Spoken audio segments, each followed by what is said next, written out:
Bonjour, dans ce tutoriel je vais vous montrer comment réaliser cet effet, incruster la carte du monde sur des mains. Alors moi je l'ai fait sur des mains mais vous pouvez le faire sur n'importe quel objet que vous voulez. Donc c'est pas très compliqué à faire.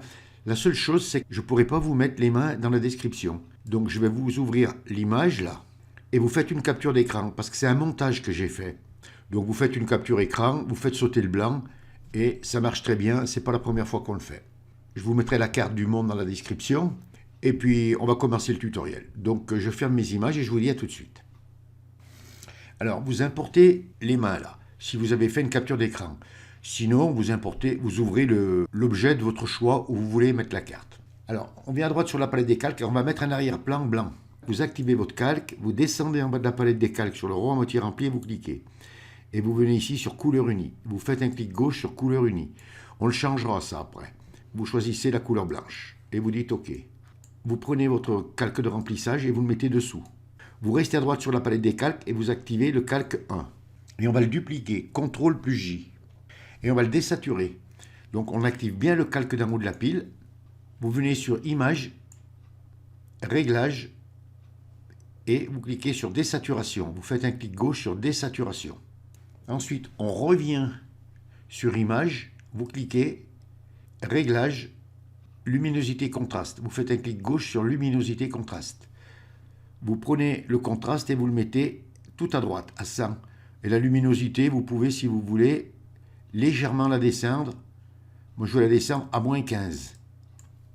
Alors, ça c'est pareil, ça dépendra tout de l'image que vous avez.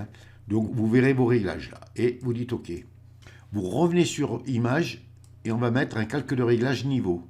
Donc, vous venez sur Réglage et vous venez sur Niveau. Vous faites un clic gauche sur Niveau.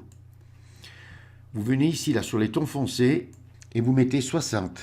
Ensuite, vous venez ici, là, sur les tons moyens, et vous mettez 1,30. Et vous dites OK. Et là, on va dupliquer notre calque, mais on ne va pas le dupliquer, CTRL plus J. Vous venez à droite sur la palette des calques, vous l'activez et vous faites un clic droit. Et vous venez ici, là, dupliquer le calque. Vous faites un clic gauche sur dupliquer le calque. Il y a une fenêtre qui s'ouvre. Vous venez ici sur Document, et vous cliquez. Et vous venez sur Nouveau, vous faites un clic gauche sur Nouveau. Ça vous active ici là le nom et vous le nommez. Alors moi je vais le nommer par exemple XX. Allez, 3X. Vous le mettez le nom que vous voulez. Et vous dites OK. Il y a une fenêtre qui s'ouvre, vous voyez, avec vos mains et l'arrière-plan détouré. Vous voyez, il est là dans l'onglet.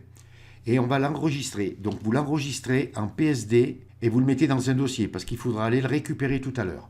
Donc vous venez sur Fichier, Enregistrer sous, vous allez dans votre dossier et vous l'enregistrez. Voilà, je clique. Donc vous voyez, ici c'est bien marqué XX PSD. Vous le laissez comme ça. Vous regardez bien le dossier où vous le mettez et vous cliquez sur Enregistrer. Et vous dites OK. Ensuite, ici, là, l'onglet, vous pouvez venir ici, cliquer et fermer. Ça vous réouvre la fenêtre de l'image sur laquelle on travaille. Donc maintenant, on va importer la carte. Soit vous venez sur Fichier, Importer et incorporer. Soit comme moi, là, comme elle est ici, je la prends et je la fais venir ici, là.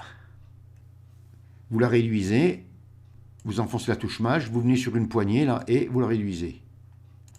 Alors, on va essayer de lui faire tenir peut-être toutes les mains. Voilà, on va faire comme ça, là. Voilà, et vous la positionnez à peu près. Et touche entrée du clavier pour accepter. Et on va changer son mode de fusion.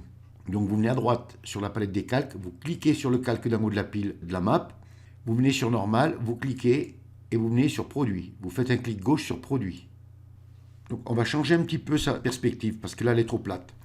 Donc on va mettre la sélection de transformation, CTRL plus T, ou alors vous venez sur une poignée là et vous cliquez. Vous faites un clic droit et vous venez sur Perspective. Vous faites un clic gauche sur Perspective. Vous venez sur une poignée. Et en fonction de l'image que vous aurez, si par exemple vos mains sont plus penchées, eh bien vous jouez avec la perspective, voyez, vous donnez la perspective que vous voulez.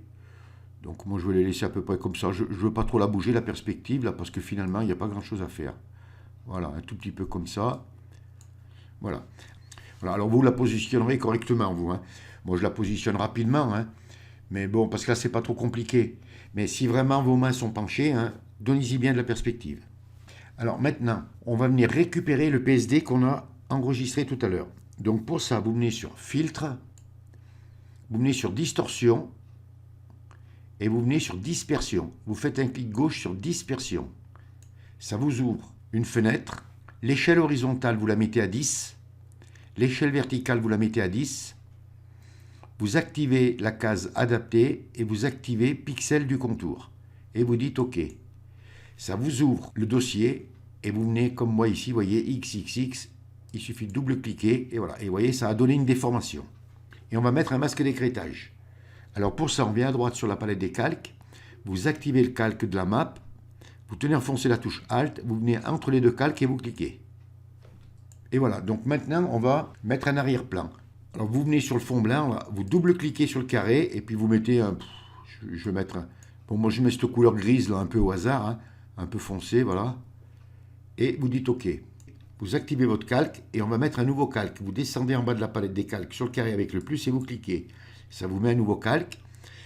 Vous venez à gauche sur la barre des outils, vous mettez la couleur blanche de premier plan et vous prenez votre outil pinceau, raccourci clavier B.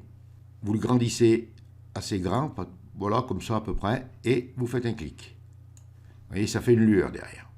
Ensuite, si vous voulez, vous pouvez venir à droite sur la palette des calques, activer le calque d'en haut de la pile et mettre un calque de réglage courbe. Donc pour ça, vous descendez en bas de la palette des calques sur le rond à moitié rempli, vous cliquez et vous venez sur courbe. Vous faites un clic gauche sur courbe. Vous venez ici au centre alors, et vous pouvez, si vous voulez, soit donner de la lueur, soit le foncer. Vous faites comme vous voulez. Enfin, moi, je ne veux pas en donner, mais c'est pour vous montrer hein, qu'on peut le faire. Hein. Donc là, vous faites comme vous voulez. Hein. Alors, je vais le laisser comme ça. Et vous fermez la fenêtre en cliquant sur la petite croix. Maintenant, c'est facultatif, hein, vous n'êtes pas obligé de le mettre. Donc, une fois que vous avez terminé, si vous ne voulez pas votre arrière-plan, ben, vous fermez l'œil des calques et vous l'enregistrez en PNG. Comme ça, vous pourrez le mettre sur n'importe quel document. Et bien voilà, il ne vous reste plus qu'à vous mettre au travail et à réaliser de belles compositions. Ce tutoriel est terminé. Si vous avez aimé, vous cliquez sur j'aime. Abonnez-vous à ma chaîne, ça me fera plaisir. Merci et à bientôt pour un nouveau tutoriel.